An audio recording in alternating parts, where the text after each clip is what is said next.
노 전 대통령을 보내며 저는 대통령을 한 번도 해본 적이 없고 더구나 검찰에 불려가 본 적도 없어 당신께서 당했을 고통과 번뇌와 굴욕감에 대해 충분히 헤아릴 수도 없습니다. 그러나 대체 이게 뭡니까? 아무리 고쳐 생각해봐도 당신의 선택에 손쉽게 동의할 수 없습니다. 당신은 내가 아는 바 역대 대통령 중에 가장 고든 분이셨고 가장 정직한 분이셨으며 가장 깨끗한 분이셨습니다. 당신께서 이러저러한 비리에 연루되어 검찰에 불려나갈 때에도 나는 그렇게 믿었습니다. 어찌 나만 그랬겠습니까? 당신을 사랑하는 수많은 사람들이 그랬을 것이고 지금도 그럴 것이라고 믿고 있습니다. 저는 아직껏 당신의 죽음에 대해 깊고 고요한 애도의 시간을 갖지 못하고 있습니다. 이미 이 세상 사람이 아닌 당신에게 이렇게 이퉁을 부리는 무례를 용서해 주십시오. 당신을 토끼몰이 하듯이 내몰았던 정략적인 전선에서조차 애절한 슬픔과 통절한 아픔의 말들을 마구 쏟아내고 있는데 정작 당신을 믿고 사랑했던 저는 깊은 슬픔에 잠기기에 앞서 당신에게 자꾸 화가 납니다. 이러면 막 가자는 거지요. 대통령이 되고 얼마 안 돼 검사들과 대면한 토론에서 무례한 검사들에게 당신이 했던 말입니다. 솔직히 너무 화가 나서 지금 이 말을 당신 앞에 들이대고 싶은 심정입니다. 그렇게 명예롭게 살고 아름답게 생을 마감하기 바랐던 당신이 사람다운 꿈과 그것이 무너졌을 때 받았던 수모와 고통을 아주 모르는 건 아닙니다. 부끄러운 고백이거니와 오래전 젊었을 때 저도 몇 번의 자살 미수를 경험했습니다. 그 시절에 저는 세계로 가는 길을 찾지 못해 고통스러웠습니다. 제 자의식이 본 세계는 광기에 가득 쌓여 있었고 혼자였던 저는 그것과 맞서 제 자유를 지키는 길이 스스로 선택해 결함으로써 얻어지는 죽음밖에 없다고 감히 생각했었습니다.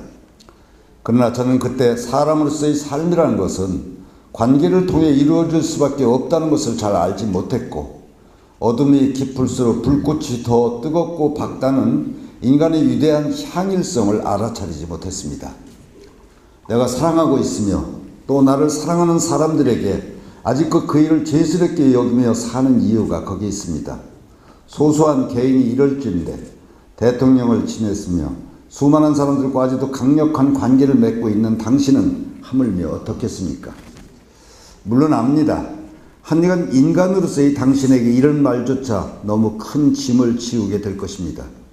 우리가 사회가 갖고 있는 야망성과 미친 욕망에 따른 수많은 가름과 이데올로기의 기파를 높이든 그러나 알고 보면 거의 맹목적인 증오심을 당신 혼자 지고 가달라고 일방적으로 요구할 수는 없는 일이겠지요. 어째야 우리가 이렇게 잔인해졌을까요? 죽은 고기를 향해 달려들어 뼈만 남기는 하이에나적 문화는 도대체 언제 어디로 와서 우리들 가슴속을 숙주로 삼았을까요? 대통령이 자살하는 이런 나라는 정말 싫어. 간밤에 어느 술집에서 한 젊은이가 내뱉은 말이 아주 귓가를 후벼팝니다. 당신에게 그랬듯이 저 또한 이 말 한마디가 폐부를 찌르듯 덤벼들어 사실은 종일 책조차 읽을 수 없었습니다. 죽음의 결단은 완전한 패배 혹은 완전한 승리를 위한 통절한 반역입니다. 매일매일 삶이 우리를 속일지라도 슬퍼하거나 노하지 말라는 말을 떠올리면서 고통에 찬 인생의 대장정을 감행하고 있는 우리와 우리의 이웃들이 당신의 결단을 완전히 이해하는 데는 시간이 많이 걸릴 것입니다. 또 이해하고 나서 그것을 실행에 완성할 때까지는 더 많은 역사적 시간이 필요할 것입니다.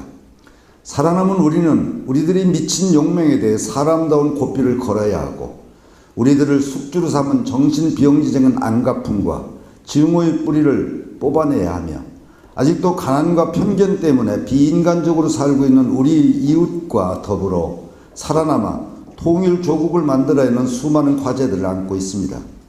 그러니 아직 편히 잠들라는 의례적인 애도의 말은 하지 않겠습니다. 당신의 죽음을 하루빨리 우리 모두가 이해할 수 있게 도와달라는 부탁으로 애도의 말을 대신할까 합니다. 이거는 돌아가신 직후에 쓴 글이고요. 아련하네요, 그래도.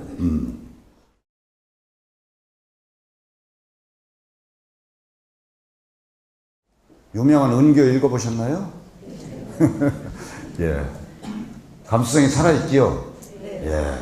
이게 엎드려 절박기네. 그래요. 그 감수성이 살아있다고 하는 것은 내가 여전히 천당과 지옥을 왔다 갔다 한다는 거예요.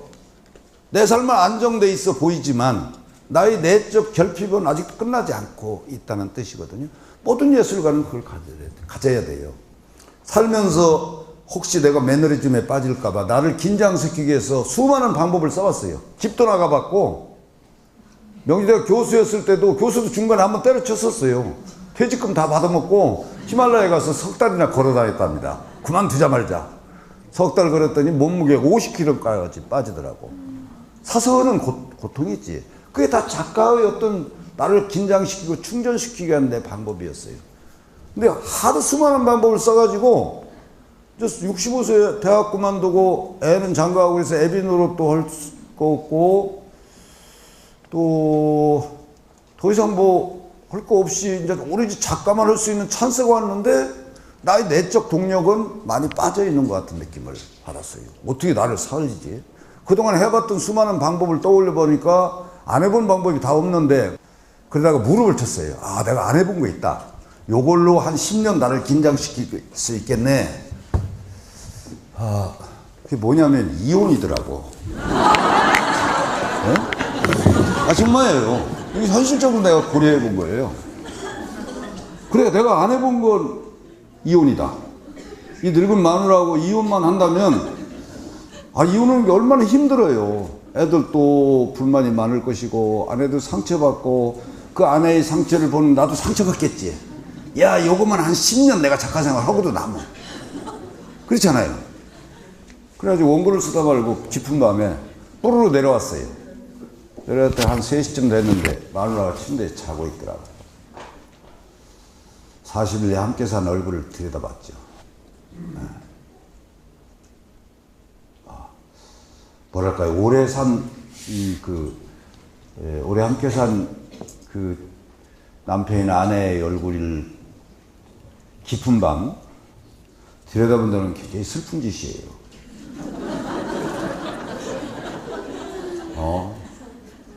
나 그 여자를 원광대학 들어갔을 때 편입해서 캠퍼스 시스로 만났는데 나보다 나이는 3살 아래니까 올해 65세예요. 그 65세 된 여자를 깊은 밤 촉수나 좀 불빛에 이렇게 보고 있는 거 사실이거든. 내가 마침내 여자하고 이혼한다. 들여다보는데 울컥하더라고. 그거는 뭐랄까? 그냥 죽을 개는 있는 대로 다 올라와 있지.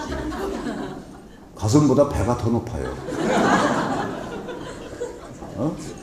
여기저기 주름살 졌지. 피곤했던지 입도 반쯤 벌리고 나중에 코를 골면서 자고 있어요. 내가 젊은 날 사랑했던 여자는 온데간데 없어요. 어떤 기분이냐면, 야, 이거 누구야, 이 여자? 응? 여자는 도대체 누구야? 왜 내 침대에 누워있는 거야? 이 낯선 늙은 여자가. 두 가지 생각이 있죠. 하나는 그 여자로부터 바로 도망치고 싶고, 하나는 그러나 그 잠든 늙은 여자의 얼굴에는 그 여자와 내가 함께 한 41년 동안 함께 했기 때문에 서로 잃어야 했던 것들이 가득 쌓여 있어요.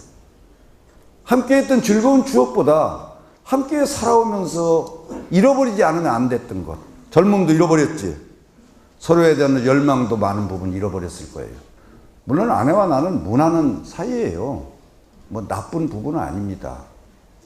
좋은 부부라고 할 수 있죠, 남들이 볼 때는. 그런데도 그 늙은 아내의 잠든 얼굴에는 내가 얻은 것보다 나 때문에, 우리가 함께 했기 때문에 상실했던 것들이 너무 가득 쌓여 있어요. 막 가슴이 울컥하면서 뜨겁게 그 여자를 안아주고 싶죠. 그래, 우리는 함께 이런 것들을 잃어버리고 왔구나. 야, 이렇게 감상적이면 이혼을 못해요. 포기했어요. 그래서 이혼은 안 되겠다. 도저히 안 되겠더라고요. 차라리 내가 소설을 보내는 게 낫지. 그래서 한 30분 들여다보다가 쓸쓸하게 다시 서재로 올라갔습니다. 이혼은 안 되겠네. 뭘 해야 되나. 그러다가 집을 떠나자고 생각했어요. 늙은 아내를 두고 혼자 가출해서 1년이나 2년을 떠드는 늙은 아내가 얼마나 막 가슴이 아프겠어요. 그래서 이걸 그렇게 가슴 아프게는 할 수 없고, 그래도 아침 먹으면서 말했죠. 우리 마누라 이름이 정원이거든요. 저 평생 이름을 부르고 사는데, 밥 먹으면서, 정원아, 우리 어디 시골로 이사 가자. 먼 데로. 서울에서 30분 거리는 안 돼. 하루에 왔다 갔다 하는 건 나 싫어. 한번 내려가면 그날은 못 오는 데 정도 가야 된다. 나는 하나의 대답을 알고 있었어요. 여자는 보통 근처에 백화점도 좀 있고 큰 대형 마트도 좀 있고 그래야지요. 그 한적한 어디 산골에 가서 산다고 하는 서울 사모님이 몇 명이나 있겠어요. 아니야 다를까. 아이 시골에 가면 일만 하고 난 못 간대요. 그 다음 내가 말하기를, 그러나 내가 혼자 들어가서 왔다 갔다 하지 뭐. 내가 설마 안 갈 줄 알았던지 맘대로 해 그러더라고요. 옳지, 잘 걸렸다. 논산을 그래서 갔습니다 제가.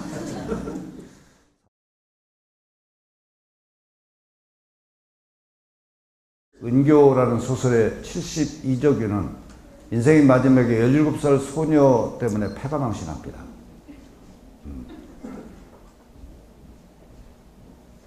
하지만 그 17살 소녀가 이적이 도인에게 하나의 여자였을까? 나는 생각해 보죠. 영화만 보고 소설을 안 본 많은 독자들은 이적이 도인이 한 젊은 여인을 사랑했다고 느낄지도 모르겠습니다. 하지만 이적이 도인에게 은교는 단지 여자가 아닙니다. 은교가 표상하는 건 불멸의 꿈 같은 거지요. 그 노인에게 그녀는 영원한 뮤즈이고 불멸이고 영원성이고 진선배를 갖춘 완전한 아름다움 같은 것입니다. 저는 젊을 때는 원고스타 말고 틈만 나면 전원주택지를 다 찾아다녔어요. 몇 번 샀다 실패한 적도 있습니다. 전원주택을 짓고 싶은 꿈이 평생 있었어요. 그래서 야 진짜 물 좋고 말이야. 그런데 그때 서울을 떠나서 5호를 하나 지어야겠다. 그래가지고 모르고 차를 부르고 막 산천을 보러 다녀요. 지금 생각해봐요. 나는 전원주택을 찾았던 것 같지 않아요. 뭔가 나는 보다 완전한 어떤 가치를 찾아 헤맸던 건 아닐까. 한때 또 내가 또 왕생했을 때는 거리에서 눈을 왔다 갔다 하면서 그렇게 내 눈이 이쁜 여자를 찾더라. 지금도 여전히 찾아요. 근데 내가 젊을 때 이쁜 여자를 찾았으면 내 사랑의 욕망으로 찾았겠지만 지금 내가 눈으로 이쁜 여자를 찾는 건 내가 이쁜 여자하고 자고 싶어서 그러겠어요. 잘 기운도 없어요. 나는 어쩌면 내가 그리워하는 것이 뭔지 모르니까 그냥 이쁜 여자를 찾는 것 같은 느낌이에요. 이쁜 여자가 핑계를 대는 거지. 내가 외롭고. 근데 왜 외로운지 모르겠어요. 마누라도 있고 이렇게 나를 사랑해주는 독자들도 있고. 왜 그리운 것은 계속 남아있을까? 환경으로 보면 박범신이 젊을 때와 지금 박범신의 환경은 천국과 지옥처럼 변했어요. 아까 말한 대로 난 이미 가난하지도 않고요. 좋은 가족도 가지고 있고 술 친구도 많아요. 근데 행복하다는 의미에서 그리움이 아직도 너무나 많다는 의미에서는 나는 반걸음쯤이나 나온 것 같아요. 수십 년에. 반걸음도 제대로 나왔을까? 아직 나는 여전히 그 자리에 외로운 소년이었던 그 자리에 있는 느낌이거든요.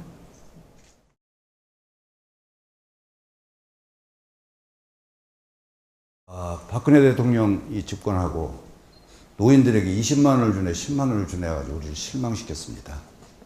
전국에는 약 30만 명 이상의 독거노인이 있습니다. 나도 독거노인입니다. 나는 행복한 독거노인이고 우리가 보통 독거노인이라고 하는 건 누가 돌보는 이 거의 없는 사람들이에요. 반 새방에서 야구르트 아줌마 와서 문 앞에 야구르트 병을 놨다가 아침에 가서도 야구르병이 안 없어지면 문을 열어봐야 돼요. 죽었거나 움직일 수 움직이기만 해도 야구르병 갖다 잡수니까 놀라지 마십시오. 이 30만 명의 외로운 아무도 돌보는 없는 독거노인들에게는 통계적으로 평균 3.6명의 자식이 있습니다. 그러니까 쉽게 말하면 혼자 돌보는이 없는 이 노인들에게는 최소 4명의 새끼들이 있어요. 이 자식들은 중년입니다, 지금. 우리가 물론 절대 빈곤으로 살고 있는 사람도 많지만 이 나라의 평균 소득으로 볼 때 4명 중에 2명이나 3명 정도는 먹고 사는 거죠. 제가 보기에. 아무리 줄여서 생각해도 그 중에 한 사람쯤 절대 빈곤이 있을지 모르지만 2~3명은 지 새끼들 학교 보내고 먹고 살고 있습니다. 그런데 수많은 독거노인들은 돌보는 일이 혼자 있습니다. 그래서 박근혜가 20만 원을 주냐 10만 원을 주냐 하는 거죠. 왜? 국가가 우리들에게 효도를 팽개치고 효도보다는 훨씬 더 생산성이 중요하다고 60년 동안 계속 반복해 말해왔으므로 우리 스스로가 부모를 다 버렸으니까 이제 그 부모들은 국가가 100% 책임져야 되는 거예요. 우리들이 복지는 지금 그 지경에 빠져 있습니다. 이제 모든 복지는 국가가 다 책임져야 돼요. 우리 공동체는 책임이 없어요. 우리 공동체는 책임지지 않아도 된다고 우리는 배웠다고 할 수 있죠. 국가 자신이 나서 우리 공동체를 다 부셔버렸습니다.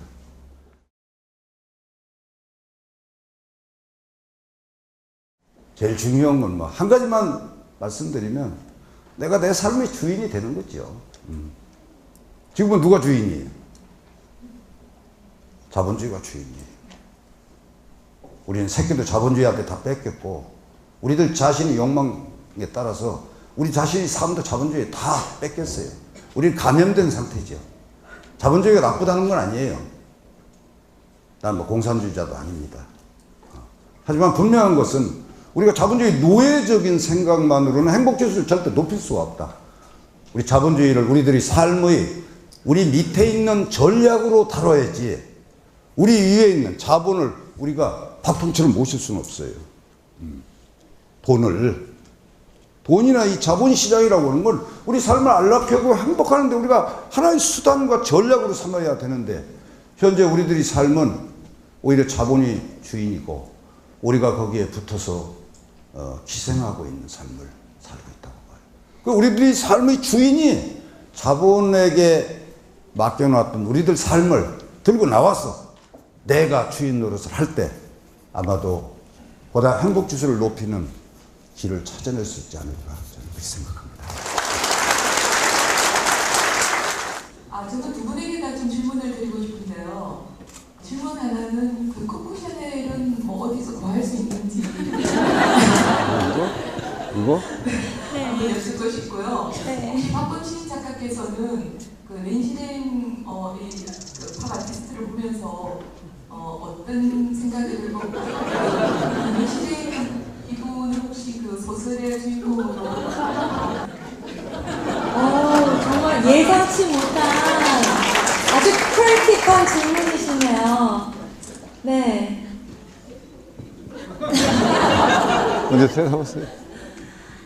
제 코코 샤넬은요, 제가 일본 전시 갔을 때, 인형 상점이 있었어요. 거기에 고양이들은 되게 많아요. 샴고양이, 페르시안, 막 여러 가지 포즈 있었는데, 얘 혼자 이렇게 3세 고양이인 거예요. 들고양이.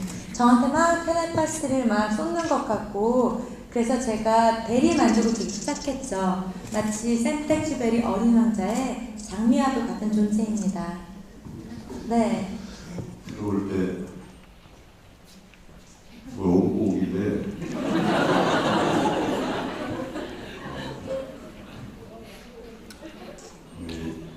나의 첫 소감은 이상한 여자고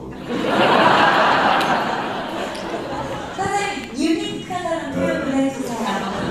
이상한 여자지만 나는 원래 이상한 여자 취향이에요. 그래서 나는 아무것도 드러나지 않는 모범생을 대체적으로 안 좋아하는 것 같아요, 평소에.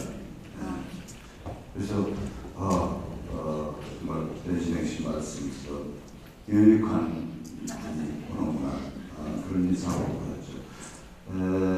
이게 조금 조금씩 뭐랄까요, 규명으로부터 조금 이렇게 벗어져 있는 그런 것들이 참 아름답잖아요.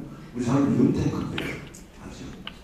우리가 찐빵 기계에서 나오는 찐빵처럼 꾸미고 살 필요는 없어요. 그래서 아주 좋은 마음으로 보고 있습니다. 네. 감사합니다. 여러분 저는 다른 거거든요.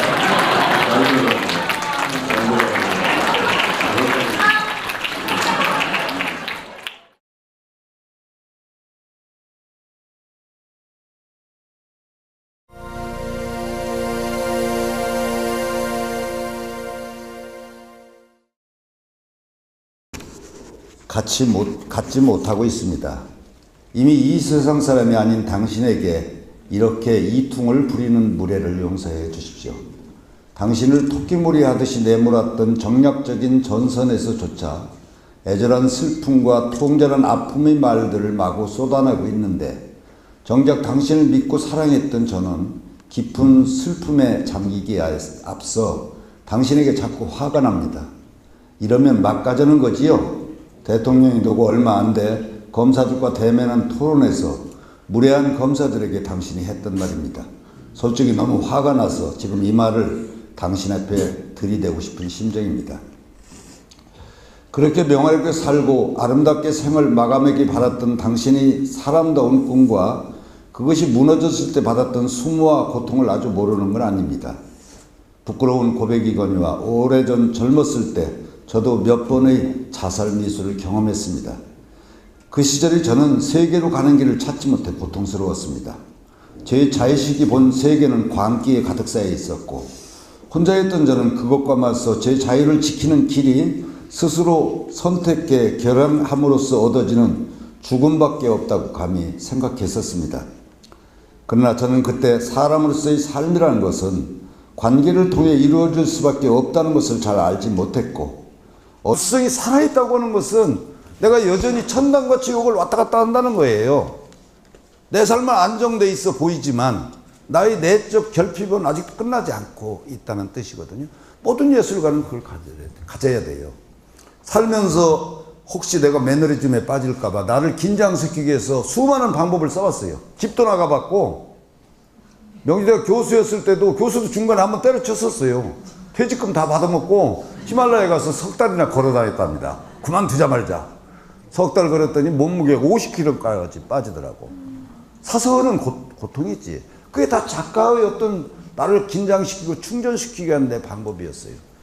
근데 하도 수많은 방법을 써가지고 65세에 대학 그만두고 애는 장가하고 그래서 애비 노릇도 할 수 없고 또 더 이상 뭐 할 거 없이 이제 오로지 작가만 할 수 있는 찬스가 왔는데 나의 내적 동력은 많이 빠져 있는 것 같은 느낌을 받았어요. 어떻게 나를 살리지? 그동안 해봤던 수많은 방법을 떠올려 보니까 안 해본 방법이 다 없는데 그러다가 무릎을 쳤어요. 아, 내가 안 해본 거 있다. 요걸로 한 10년 나를 긴장시킬 수 있겠네. 아, 그게 뭐냐면 이혼이더라고. 네? 아, 정말이에요. 이게 현실적으로 내가 고려해 본 거예요.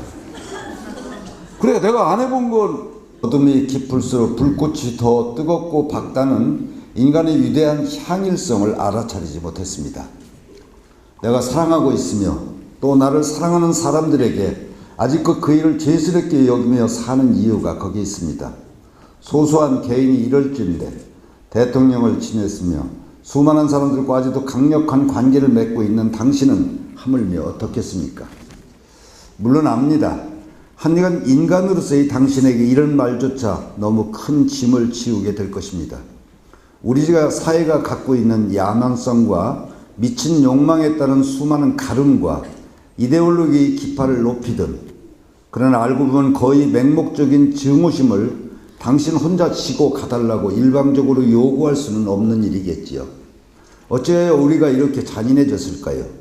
죽은 고기를 향해 달려들어 뼈만 남기는 하이에나적 문화는 도대체 언제 어디로 와서 우리들 가슴속을 숙주로 삼았을까요?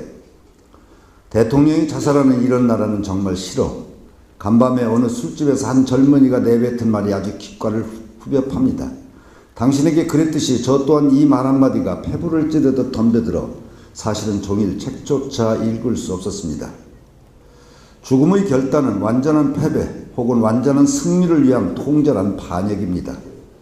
매일매일 삶이 우리를 속일지라도 슬퍼하거나 노하지 말라는 말을 떠올리면서 고통에 찬 인생의 대장정을 감행하고 있는 우리와 우리의 이웃들이 당신의 결단을 완전히 이해하는 데는 시간이 많이 걸릴 것입니다.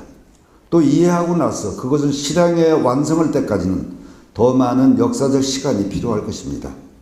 살아남은 우리는 우리들이 미친 용맹에 대해 사람다운 고삐를 걸어야 하고 우리들을 숙주로 삼은 정신비용지적인 안가품과 증오의 뿌리를 뽑아내야 하며 아직도 가난과 편견 때문에 비인간적으로 살고 있는 우리 이웃과 더불어 살아남아 통일 조국을 만들어야 하는 수많은 과제들을 안고 있습니다. 그러니 아직 편히 잠들라는 의례적인 애도의 말은 하지 않겠습니다. 당신의 죽음을 하루빨리 우리 모두가 이해할 수 있게 도와달라는 부탁으로 애도의 말을 대신할까 합니다. 이거는 돌아가신 직후에 쓴 글이고요. 아련하네요, 그래도.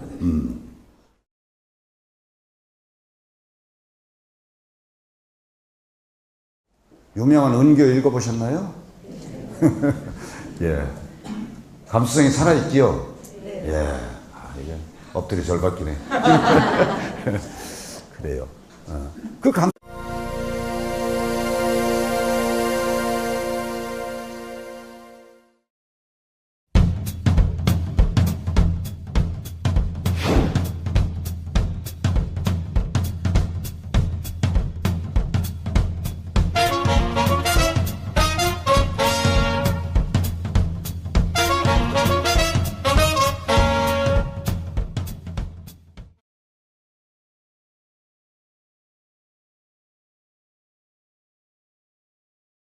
노 전 대통령을 보내며 저는 대통령을 한 번도 해본 적이 없고 더구나 검찰에 불려가 본 적도 없어 당신께서 당했을 고통과 번뇌와 굴욕감에 대해 충분히 헤아릴 수도 없습니다. 그러나 대체 이게 뭡니까? 아무리 고쳐 생각해봐도 당신의 선택에 손쉽게 동의할 수 없습니다. 당신은 내가 아는 바 역대 대통령 중에 가장 고든 분이셨고 가장 정직한 분이셨으며 가장 깨끗한 분이셨습니다. 당신께서 이러저러한 비리에 연루되어 검찰에 불려나갈 때에도 나는 그렇게 믿었습니다. 어찌 나만 그랬겠습니까? 당신을 사랑하는 수많은 사람들이 그랬을 것이고 지금도 그럴 것이라고 믿고 있습니다. 저는 아직껏 당신의 죽음에 대해 깊고 고요한 애도의 시간을